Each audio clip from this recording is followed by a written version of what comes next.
Peace and love, fallen angels.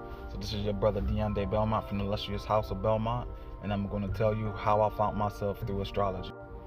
See, there was a long period in my life when I couldn't understand why everything felt like resistance. I was dealing with trials, delays, and setbacks, one after another. And no matter how hard I worked or how much I tried to redirect my path, it always felt like I was carrying something heavy or something unseen. And I'm pretty sure many of you, can relate to that. I wasn't lost in the sense of direction, but I was lost in meaning. I kept asking the same questions, and one that kept coming constant was, why does my life feel like a constant test?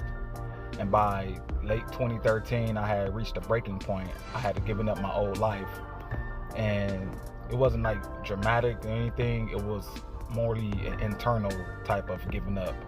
I knew the path I was on no longer fit who I was becoming, and I wasn't looking for escape. I was really looking, to get more clarity and to understand what was taking place. And that's when I met a good friend of mine named Terry. Terry had introduced me to astrology, and at first I was skeptical because of growing up when you were taught that we should stay away from things of this sort. But it was something about it that kept, pulling me to it. I kept gravitating to astrology.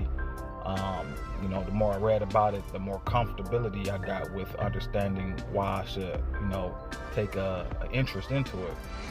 And for the first time in my life, it wasn't seeming random anymore, but it was more so I was seeing a pattern. So astrology, it didn't tell me what I wanted to hear. It more so told me what I needed to understand. In my chart, it reflected the pressure, the responsibility, as well as the emotional depth, including the isolation as well as the endurance.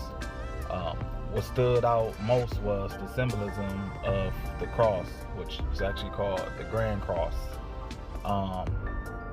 which that's what we call it in astrology.